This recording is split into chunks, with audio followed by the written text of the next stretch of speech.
Pistons added shooting this offseason. They also added some defense, hopefully in the 5th overall pick in Isaiah Thompson. But the question is, will they be able to structure lineups that feature both shooting and improved defense? Monty Williams was asked about that today, and we're going to talk about it in today's episode of the Locked On Pistons podcast. You are Locked On Pistons, your daily Detroit Pistons podcast. Part of the Locked On Podcast Network, your team every day.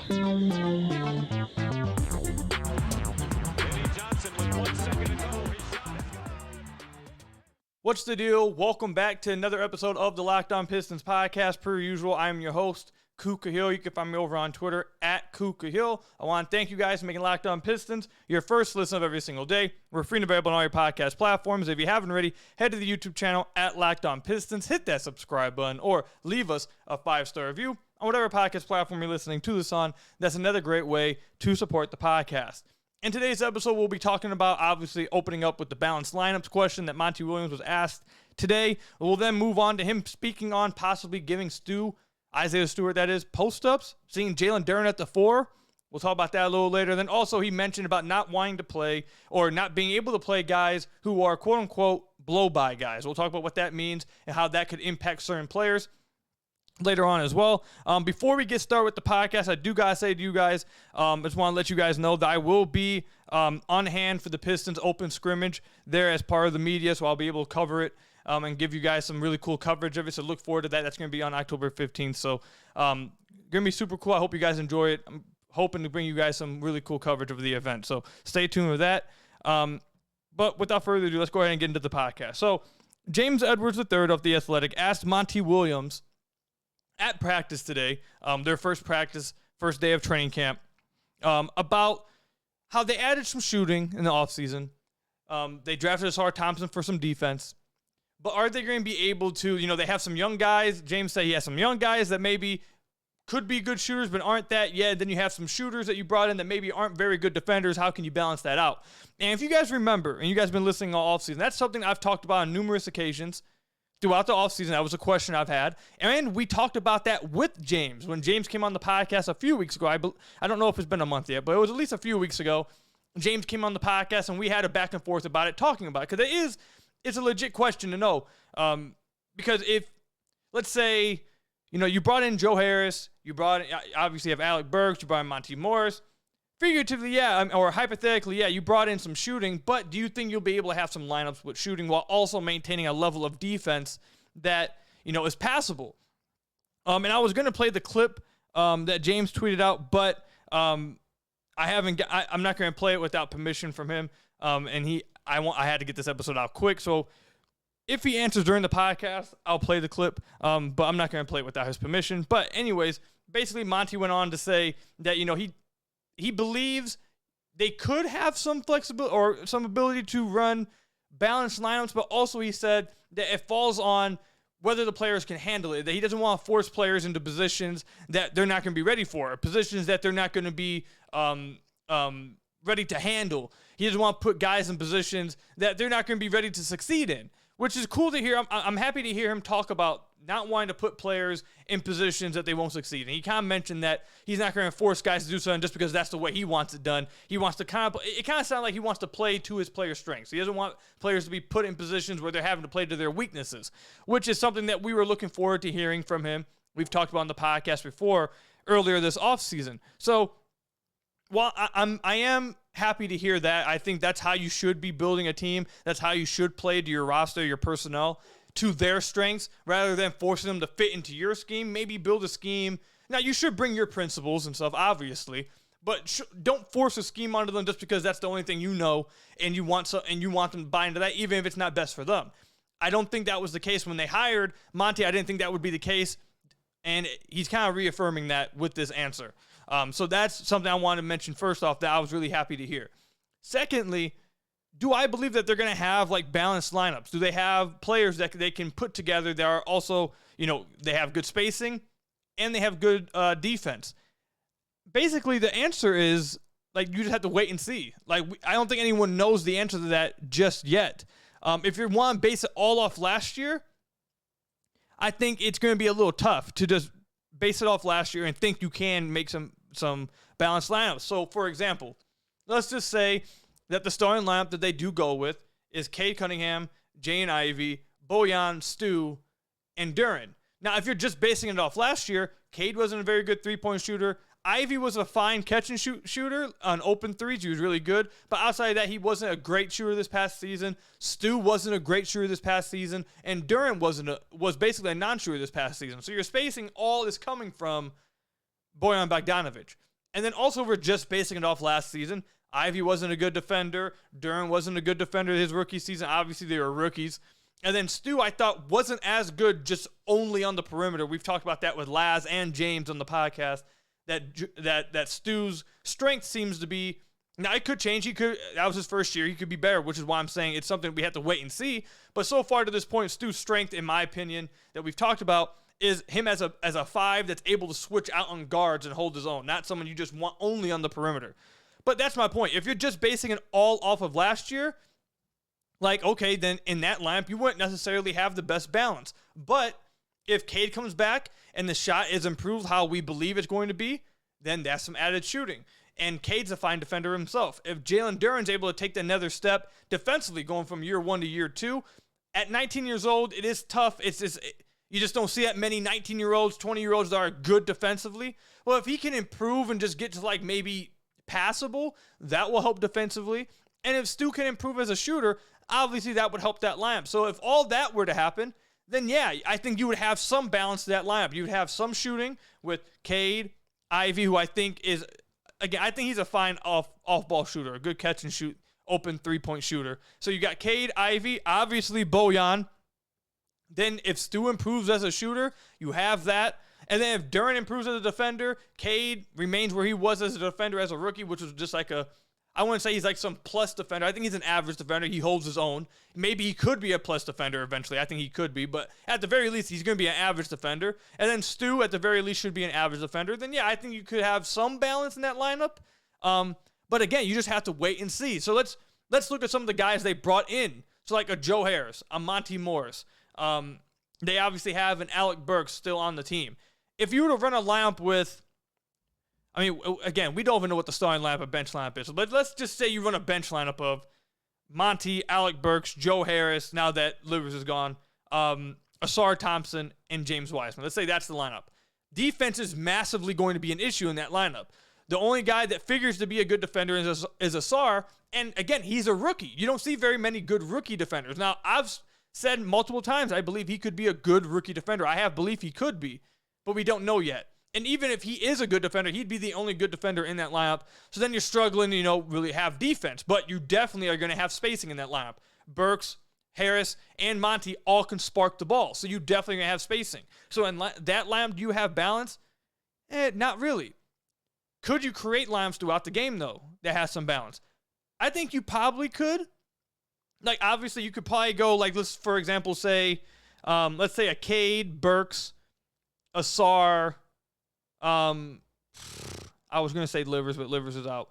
Well, you could go like Cade, Burks, Asar, Bojan, and Stu. I feel like that's a good balanced lineup of both offense and defense, spacing and defense. Heck, if Duren takes a step, you could just plug Duren as well in that 5 position. That would be some good balance. You got some pick and roll threat. You got spacing, and you should have some defense in that lineup, I think. You could also go like Ivy. You could go Ivy, Asar, Joe Harris, Stu, Duren. Then you have some spacing and some, well, actually, no, you don't have as much spacing. You're kind of relying on Stu. But you see the issue I'm running into here. It's going to be interesting to see. I think they can. I think it's possible. But it also, I think a lot of it just depends on the development of the young guys. Are the young guys actually going to become good shooters? Is it going to be enough about potential? And yeah, maybe they could be good shooters. Are they actually going to be good shooters this upcoming year? We've seen stretches from just about all of them being good shooters. Cade, Ivy, Stu had a stretch when he was a good shooter. Heck, Killian had a stretch last year when he was a good shooter. Like, we've seen flashes from just about all of them being able to space the floor. Are they actually going to be spacers this upcoming year? Because I don't think the vets are going to just become good defenders. I think the vets are just who they are. They're not good defenders. The balancing is going to have to come from the young guys becoming good shooters. That's where the balanced lines are going to have to come from. And if they can, if Stu becomes a fine shooter, then I think you have some balance. If Ivy can develop as a defender, then you have some balance. If Duren can develop as a defender, that's some balance. If Asar is actually a good defender, I think then you can have some balance with some lineups with him. So, again, it's just something that you have to watch to see. We don't really know yet. If you're just basing it off last year, I think it's going to be somewhat tough to find it. But the hope, obviously, is that guys get better. They're not the same players from last year. They have an offseason to develop, new coaching staff, new players to help them be better. So that's the hope, that they get better, and you will be able to have balanced lineups. So hypothetically, in the best-case scenario, yeah, you should have some balanced lineups. You hope Stu can shoot, and then you have some balanced lineups, like all that stuff. So it's something that you'll be watching for in preseason for sure. I think we'll probably hear a lot about it in training camp. Hopefully, we'll hear a lot about how guys are playing in training camp and to give us an idea of how they've improved and if the Pistons will have the ability to have lineups out there for long stretches of the games that are fine defensively but also have good spacing. So we'll see what happens. Let me know in the comment section down below or over on Twitter at Kuka Hill. Do you guys think the Pistons are going to be able to have lineups that have both spacing and defense? Where are some lineups you think of right now that you think they could play, that could have both and could be played or could have really good success on the floor? Let me know what you guys think in the comment section down below or over on Twitter at Kuka Hill. When we come back, more Isaiah Stewart post-ups, Jalen Duren at the 4. We'll talk about that when we come back. But first, I've got to tell you guys about one of our sponsors, Ibotta. It's football season, so that means pizza, wings, and maybe even some buffalo chicken dip. Whatever you prefer at your tailgate, go all out and get cash back on every purchase with Ibotta.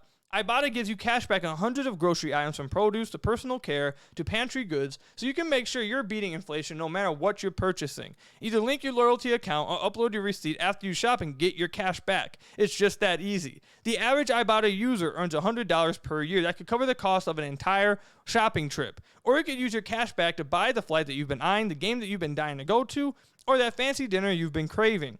Other apps give you points that don't really amount to much, but with Ibotta, you get real cash back that you can cash out to your bank account, PayPal, or gift cards. You can earn cash back on hundreds of online brands and retailers too when you start with Ibotta, including Lowe's, Macy's, Sephora, Best Buy, and more. Download the Ibotta app now and use code LOCK to start earning real cash back now.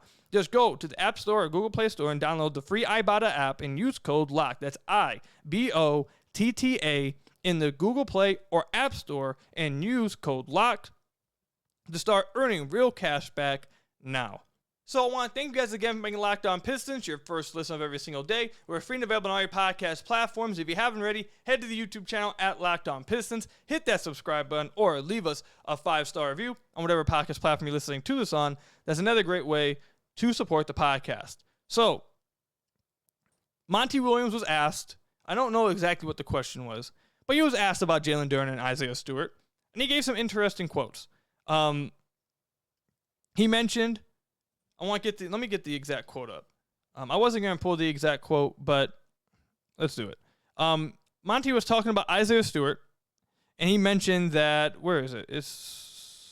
I just had it up here. Where is it at? Oh, right here. Okay.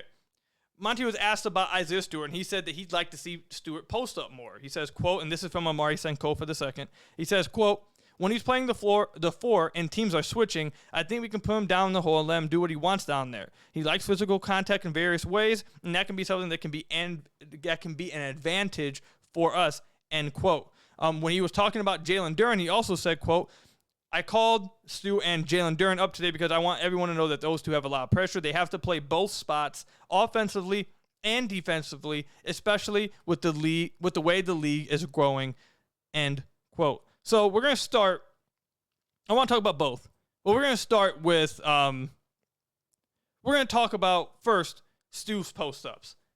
Do I think the Pistons should be giving Stu post-ups? I don't think so. However, I want to go through why. And I want to be fair. First of all, post-ups are just not an efficient way of basketball anymore, I don't think. Unless you are elite at post-ups, and you are not only, this is the thing about post-ups, in my opinion. Not only do I think they're just not an efficient way to play basketball, the only way you can play through the post, I think, or have post-ups be efficient, not only do you have to be able to score in the post, you need to be able to make good decisions out of the post when guys, crash in, when defenses pay attention. You need to be able to make the right play out of it, which is why, and again, this is absolutely an extreme example, and you guys will see where I'm going with this. I'm not comparing him to any of these guys, but I'm just trying to paint the picture here. Like, that's why you see guys like Jokic, who they can play through the post a lot, because not only is he a great scorer in the post, he's able to make great decisions out of it. Like, he's obviously the first example that comes to mind when it comes to that. And I'm not saying that the Pistons, that what Monty was saying there is, we're going to just start feeding Stu post-ups nonstop. Obviously, that's not what he's saying. I get the overall idea of, hey, if we're playing a team that wants to switch 1 through 5 and a guard ends up on Isaiah Stewart, we want to feed him. I get that, the overall idea of that. You get a small guard on a big, you want the big to take advantage of it. I get that. Like on the surface, that makes sense. However, your big needs to be able to actually take advantage of that. And I don't know if Isaiah Stewart can. For example, like, I'm sure that's like what people just say that about Rudy Gobert, for example, like Utah. I'm sure Utah fans would just like, yeah, we wish we could just give Rudy Gobert the ball when they switch out, but he can't take advantage of it. Just give an example. And this is why I don't think, I'm not sure. I won't say I just know for a fact he can't do it, but this is why I don't believe he can. The thing with Stu is that since his rookie year, he's just not been a good post-up player, and he hasn't been a good finisher overall, just straight up at the rim. His rookie year, it's I don't know what it is, but, I mean, we have 2 seasons of evidence now, but his rookie year, he had, what was the possessions? 47 possessions, so none of this is large sample size, but his rookie year, he has 47 possessions. He was in the 80th percentile on post-ups. He had a 63.5 true shooting percentage on post-ups, and he shot 60% from 2 on post-ups, obviously.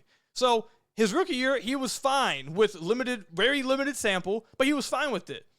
We can also do the same thing if we look at his quality around the rim. At the rim, he was in the 72nd percentile.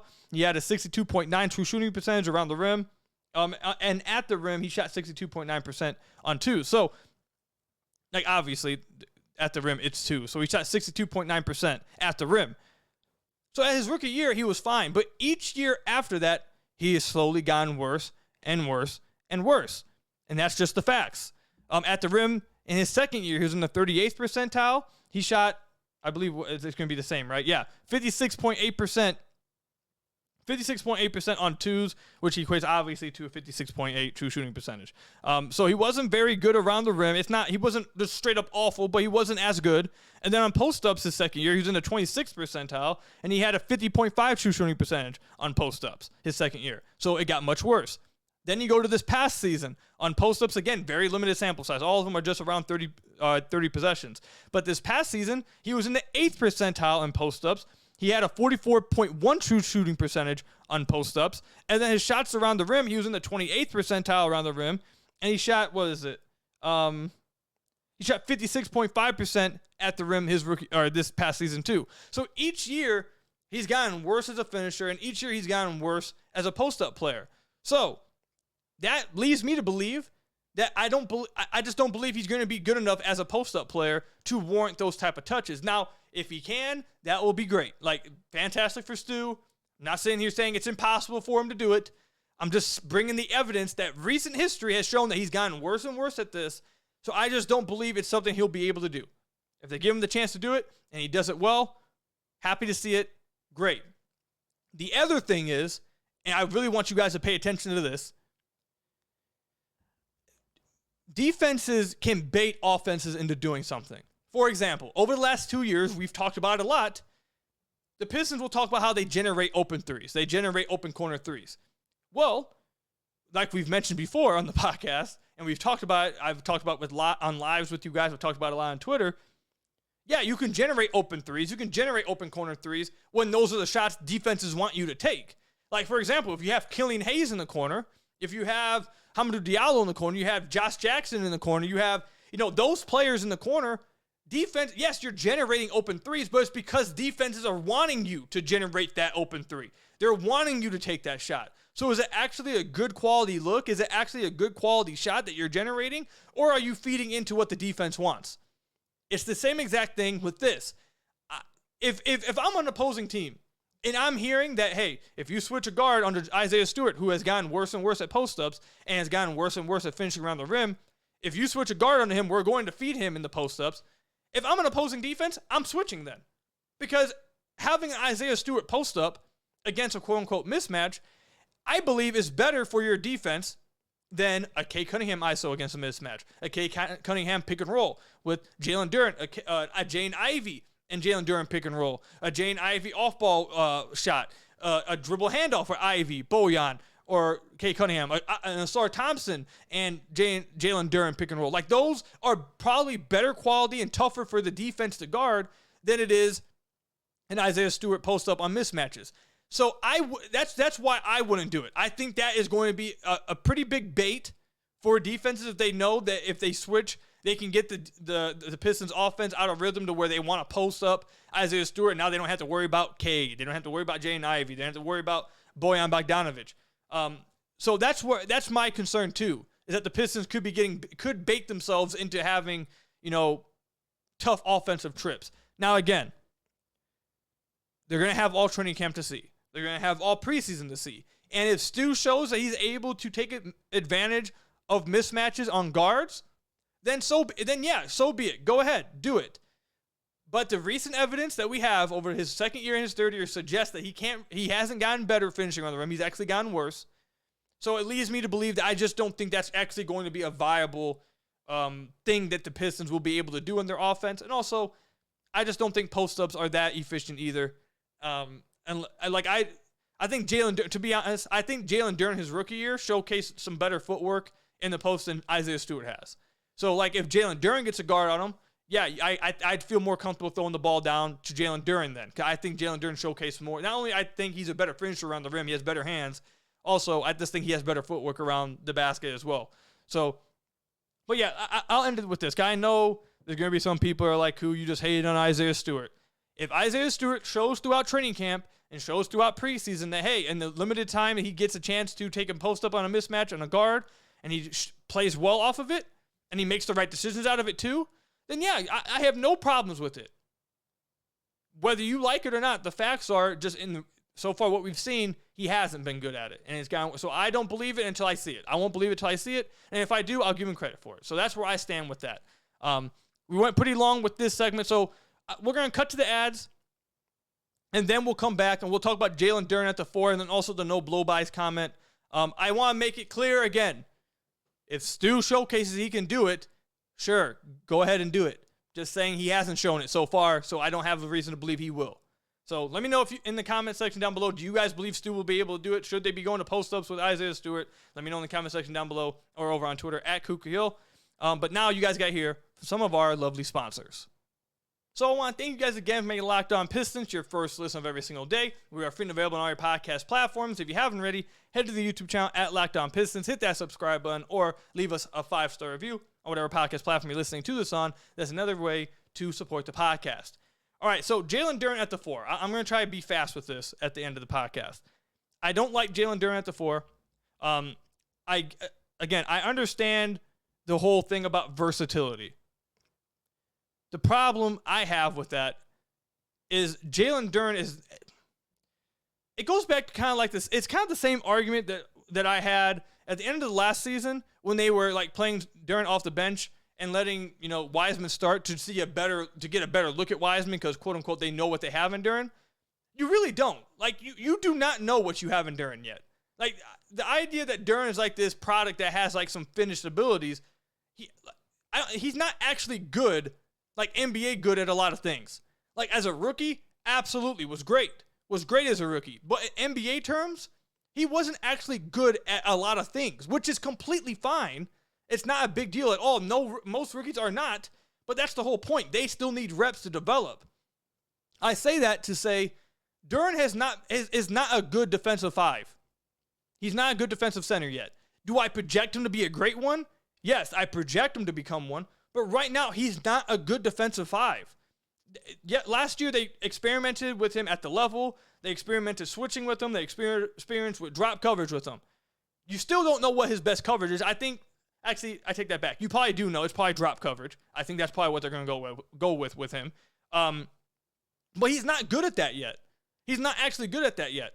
So before you start trying to make him this like versatile player that can go up from 4 to 5, like can we develop what he needs to be great at first, which is a defensive anchor. He needs to be the anchor of the Pistons defense for the next 10 years.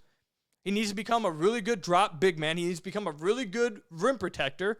And then once you have that core, then you can like branch off into other things. It's the same. If you guys remember, this is the same argument I had. I feel like we go through this every offseason with different young players. And people told me I was wrong about this, and I ended up being right. It's the same argument I had with Saddiq Bey. Everyone wants Saddiq Bey to branch off to being this ISO player and doing more with the ball in his hands. And the thing I kept saying over and over is, okay, well, before you do that, can we get the core of his abilities strengthened first? Like, can he have a good core to rely on before you start branching off? Like, can he become a great shooter before you start branching off? Can he become a great shooter coming off screens, coming off pin downs, movement shooting? Can he become a better shooter in those departments before you then start branching him off into trying to be this ISO player, this player with the ball in his hands who's playmaking, doing all the other stuff? Can we do that first? And as we saw, they didn't do that. They tried to force the ball into his hands, and it got so bad they had to move him. So I'm not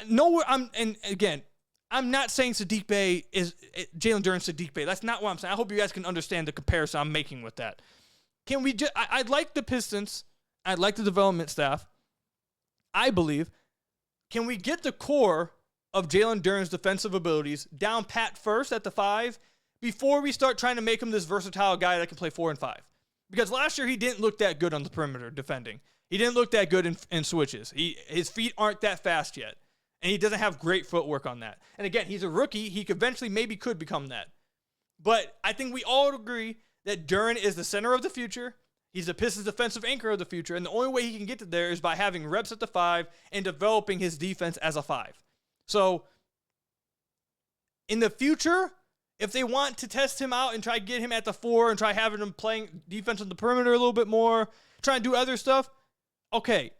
But let's get him, develop as a drop defender first. Let's get him develop as a rim protector.